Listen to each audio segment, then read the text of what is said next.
Yun nga po guys, ito na po yung dulo no, ng EDSA Hole. Gumala po tayo ngayon kahit na umuulan. Namiss ko gumala sa Pilipinas. Mas maganda pa rin pala talaga dito. Siyempre dito tayo nasanay. Yeah. Na tayo makakainan. Let's go.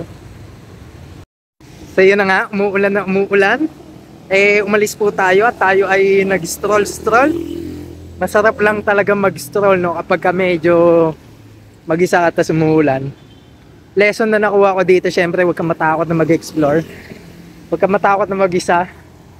At syempre, ano ka lang, no?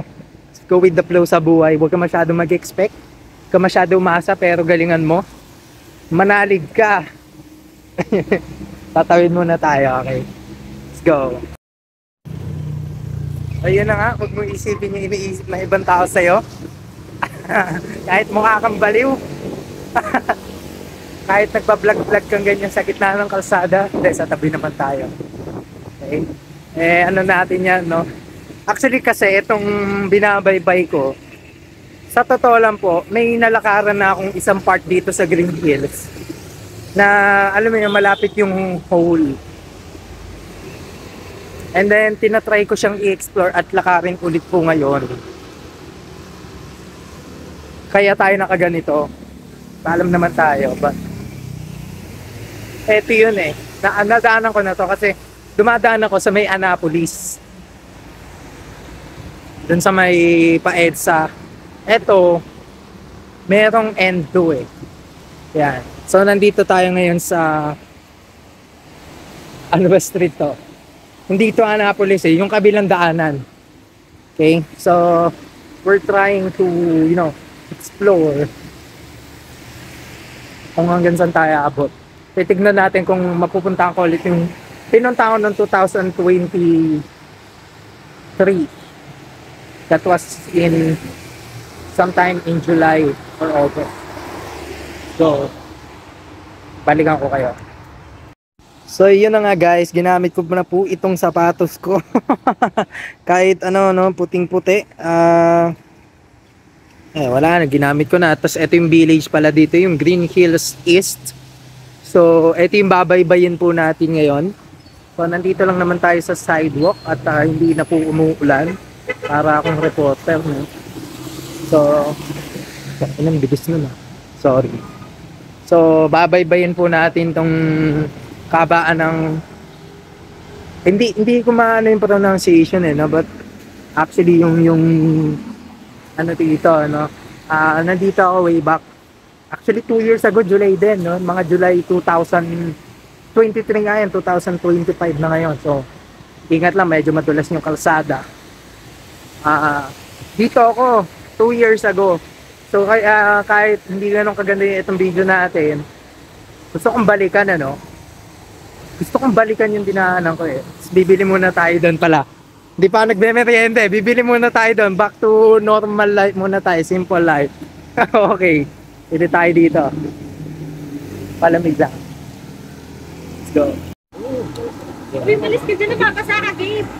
Ha? Napapasa ka. Basa rin. Okay, yan na nga mga traders. Na hirap po ako sa paghawak. Back to simple life ulit tayo. Actually, hindi. Sa totoo lang, syempre, masarap din paminsan-minsan, syempre, yung luxury life. Pero, syempre, wala pa rin makakatumba sa ano yung totoo mong saya, no?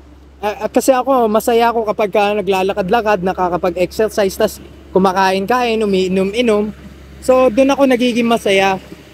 So, ibig sabihin, kaya mo pala maging masaya kahit na hindi sobrang luho, di ba? Kaya maging masaya kasi ang saya, inner po yun eh. Okay? So, nasa sayo yun. Alright, so, kakain na muna ako. Busin ko to. Okay, di ba? Kain muna ako.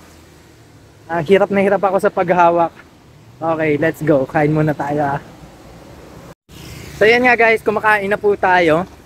Actually, hindi ako makakain kung hawak ko yung camera. Paano makakasubo, di ba?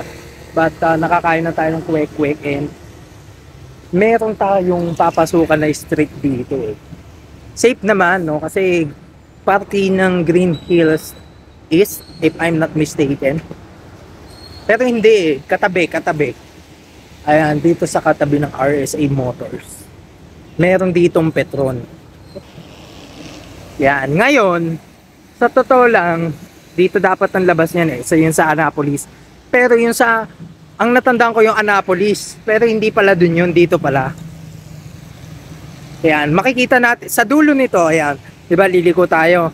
So sa dulo nito, makikita natin dito yung EDSA hole. Yung malaking butas ng EDSA. Tatignan na ulit natin yun. After 2 years, no, in the making, yung pagbabalik natin dito. Kaya abangan nyo, tignan natin. Kain muna ako dito. Yan guys, patuloy nga po tayo naglalakad dito sa kahabaan ng Florida Street. Safe naman po dito, no, dahil again, no, ito po yung katabi ng Green Hills East Village. So punasan ko lang camera ko. And sa dulo nito, ito na ba yun? Hindi, dun pa pala yung dulo nito. Actually, liliko pang ganun eh. And then, actually dito makikita mo na yung labas. Ayan o, ito po yung, ito yung EDSA eh. Ayan o, may labasan na pala dito eh. Ayan o, may labasan na ng EDSA. Pero gusto nating makita ulit, or diretsuin natin, yung EDSA hole na malaki. Siguro nakikita lang natin yun sa MRT, sa tren. Pero dito, malapitan mo siya makikita, which is, ito yung street na kung saan hindi masyadong nadadaanan. Parang private lang, private. Ay, hindi private eh. Public din, kaso hindi sobrang daming dumadaan. Ayun, mangilan-ngilan, no? Pero hindi siya yung, again hindi siya yung main road na dinadaan, parang alternative lane or alternative route. So, eto rin pala yung building ng, merong SEC dito eh. Parang naging tambakan na lang nila or ano na lang, stock room daw. Nagtanong ako last year. So, yan, pupunta po tayo doon. Yeah. Oh, shout out bro! Yun, shout out. Thank you. Bye. Pa-shoutout. No, hindi nila alam eh, hindi naman tayo sikat. Shoutout. So eto, may palabas na ito nga, 'di ba? May pa-EDSA na eh. Dito tayo sa gilid. Mamaano tayo. So may pa-EDSA na 'to eh. Dito eh, ano, kung saan sila lumiliko yan. Yeah. So eto, dire-diretsuin lang natin. Medyo malapit na tayo dun sa dulo. Diretsuin natin. Balikan ko kayo. Ayan o, yan yung sinasabi ko sa yung lusutan na EDSA. Kasi doon traffic doon eh. Dito sila dumadaan, alternative. Andito rin yung showroom ng mga kotse, di ba? Ayan o. Ayan. Dire-diretsuin lang natin to. Tignan natin ano yung dulo ulit nito. Let's go. At sabi ko naman, di ba, yung paborito nating hobby and also stamina exercise, recreational is yung paglalakad. At ito, pagsasalita. Siyempre, kailangan aware ka din sa paligid mo, no? Yan. Wala nang dito dumadaan kasi nga, yung pinakita kong exit kanina or lusutan, labasan pa EDSA, yun na yung pinakalabasan, no? Pero, ito wala na nadaan dito eh, na mga sasakyan kasi nga, actually mga opisina, no? So, try natin puntahan ulit yung dulo na ito. Dead. Yan nga guys, napalalahanan pa tayo ng parang CQ ba yun? Na dulo na daw to, which is, ayan na nga yung POEA building ba yun? Hindi POEA. Department of Migrant Workers ba yun? Basta tignan na lang natin. Doon makasitahin tayo, huwag muna tayo mag-video, no? So, doon na lang. Hindi na papakita yung camera. Baka sabihin, binibideo natin sila. Wala na dumadaan sa sasakyan dito. Kasi nga, yung exit kanina, yun na yun. Ito, dead end na eh. Yan, dead end na dito. Okay, let's go. Ito yung building ng SEC dati ata.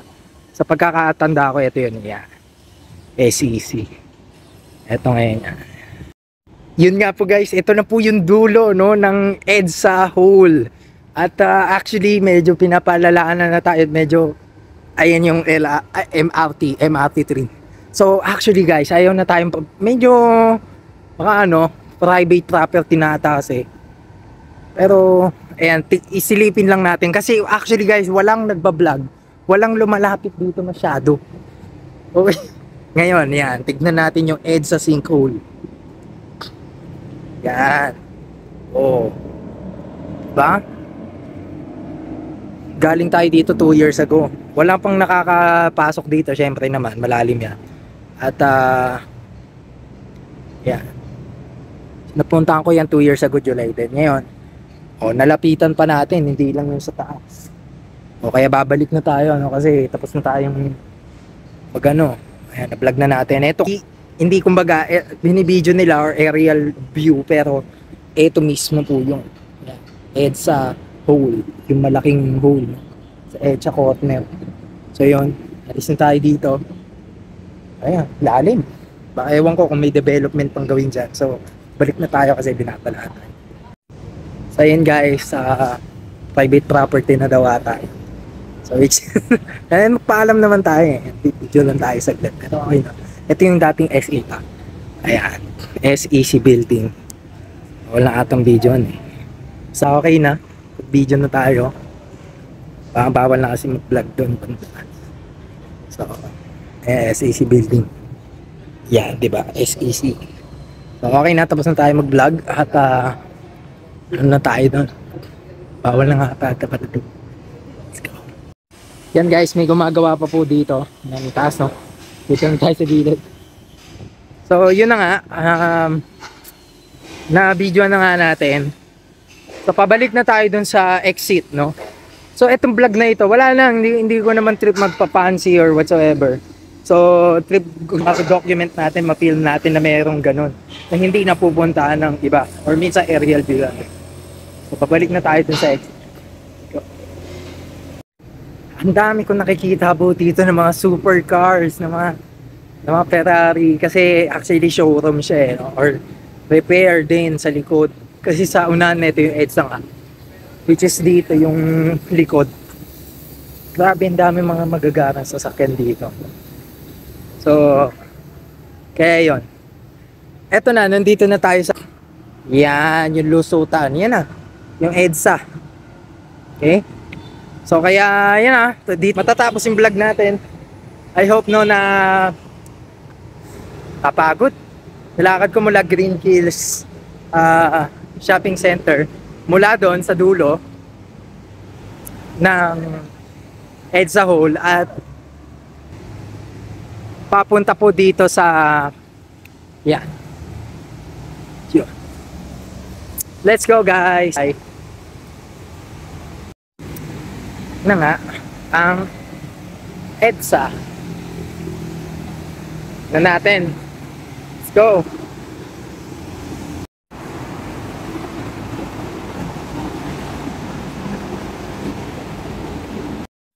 So yan guys, yung SEC. Okay, galing nga po tayo sa likod niyan. So yun doon sa likod. And then ang bagong trivia na lang bago magtapos itong mismo video na to. Ang SEC kasi main office or head office nasa Makati na po. Okay? So, ibig sabihin, eto, wala nang function. No? Kumbaga, stock room na lang daw, sabi nila. And then, syempre, ang pinaka main office na kung saan din nag-e-exam saan lahat, sa Makati po. Pero may mga satellite offices sila. So, pero ang pinaka head office or main office sa Makati. Yun lang. Bye-bye! Yan, dyan po tayo mismo galing, doon, sa kabilang street na yun, no? So, eto po, yan, eto yung pag Green Hills, eto yung EDSA, eto po yung hole. O nga, no? Dyan pala, tanaw mo pala siya talaga, no? So, ayan yung hole. Grabe, no? Hindi natapos, no? So, may kwento dyan, hanapin nyo na lang somewhere, no? Marami na nag-vlog nun. So, tayo na makiuso lang, naki-update lang. At yun nga, no, yung sinabi ko na iba kasi aerial view lang katulad ng pinakita ko. Sa atin, nalipitan natin mismo. 'Di ba? Yung tabing-tabi ng sinkhole na 'yon. Hindi naman siya delikado kasi may ano naman. Mataas naman. But yun, syempre, huwag mo na sadyain, no? Accident ka talaga. But yun, ingat-ingat lang din. Yun guys, and punta na tayo doon. Uwi na tayo. Let's go. So yun guys, actually para Robinsons nga po. Para Robinsons ba to? Para Robinsons nga. Ayan, pero bababa na lang tayo dito. Then, lakad tayo doon. Para okay na. Let's go.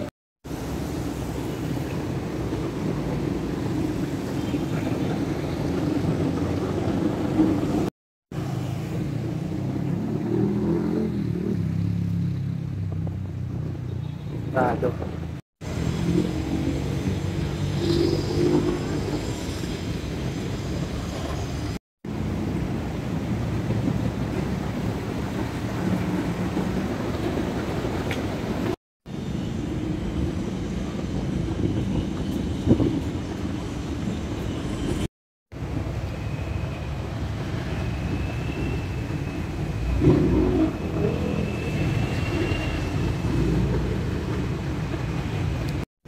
Po tayong Gatorade dito, may Gatorade.